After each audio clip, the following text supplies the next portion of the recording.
ગુજરાતમાં આપનું સ્વાગત છે। અમદાવાદમાં મૃતક અને આરોપીઓ વચ્ચે પીજીમાં કબાટમાં સામાન મૂકવા બાબતે હત્યાનો બનાવ। હિરેન સોલંકીની છરીના ઘા મારી કરવામાં આવી હતી હત્યા। મહાવીરસિંહ જાદવે છરીના ઘા મારી કરી હત્યા। મહાવીરસિંહ અને રણવીરસિંહને પોલીસે કરી ધરપકડ। બંને આરોપીએ મૃતક સાથે કરી મારામારી। રણવીરે મહાવીરસિંહને છરી આપી હતી। મહાવીરસિંહે છરી વડે મૃતક પર કર્યો હુમલો। મૃતક અને આરોપીઓ વચ્ચે થોડા દિવસ પહેલા પીજીમાં કબાટમાં સામાન મૂકવા બાબતે થયો હતો ઝઘડો।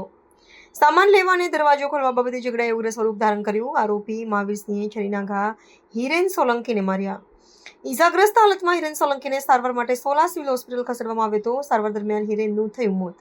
વેજલપુર પોલીસે હત્યાનો ગુનો નોંધી કેસની વધુ તપાસ હાથ ધરી।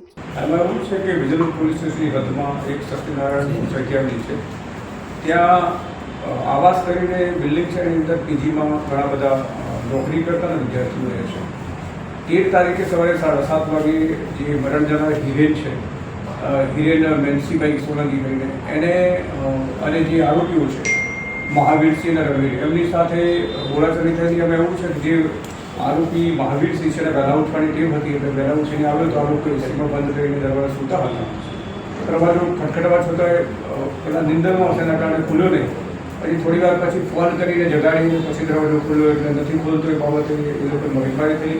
અને ત્યાં જે મહાવીર છે એની જે તિજોરી છે એ રૂમમાં મૂકેલી છે એમની, તો એમાં માલ સામાન લેવા જાય એ બાબતે પણ બોલાચાલી થતી હતી। અને ગઈકાલે વધુ બોલાચાલી થઈ, એમાં જે રણવીરસિંહ છે એની પાસે પેલામાં છરી હતી, એ છરી હતી એ મહાવીરસિંહ લઈ અને હિરેનને પેટના ભાગે મારતા એને સારો વધારે મરણ થયો।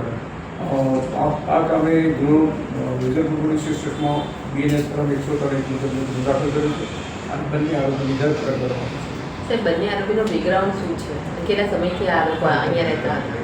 એમાં જે આરોપી છે એમાં જે મહાવીરસિંહ કરીને છે એ તો હમણાં હજી 8 દિવસથી આવેલો છે નોકરીની શોધમાં। અને જે રણવીરસિંહ કરીને છે એ અહીંયા રહે છે 8 મહિનાથી, અને એ પ્રાઇવેટ જે એજન્ટનું કામ કરે છે। જે મરણ જનાર છે એ અહીંયા સ્ટોરમાં નોકરી કરે છે। બધા જ નોકરીના અર્થે ત્યાં પીજીમાં રહેતા। એમાં છે મહાવીરસિંહ અને રણવીરસિંહ બંનેને મારામારી થઈ હતી મરણ જનાર સાથે। પણ એમાં જે રણવીર છે એને પહેલાંમાં છરી હતી, એ છરી એણે મહાવીરસિંહને આપી, મહાવીરસિંહ એને છરી મારેલી હતી। એટલે જે છરી મારી છે મહાવીરસિંહ પણ ગંદાપતિનો માર અને છરી આપવામાં રણવીરસિંહનો હાથ છે। સાહેબ, મહાવીરસિંહ અને રણવીરસિંહ કોણ છે? મિત્રો છે કે કોઈ સગા સંબંધી છે? કેવી રીતના એ લોકો એકબીજાના સંપર્કમાં છે? ના, એવું નથી। બધા એ નોકરી કરે છે, પીજીમાં રહે છે। લગભગ 40 માણસો પીજીમાં રહે છે, બધા નાની મોટી નોકરીઓ કરે છે અને એ રીતે બંને કોન્ટેક્ટમાં છે। બધાના વર્તન જુદા જુદા છે। જે મહાવીર છે એ મહાવીરસિંહ તો ચૂડા સુરેન્દ્રનગરનો છે, મરણ જનાર છે એ ચૂડા કરીને ગામ છે ત્યાંનું છે। સાહેબ, આ જો મૃતક છે એ કેટલા સમય પહેલા અહીંયા રહેવા માટે આવ્યો હતો? મૃતક છે લગભગ 1 વર્ષથી અહીંયા રહે છે અને નોકરી કરે છે એપલ સ્ટોરની અંદર।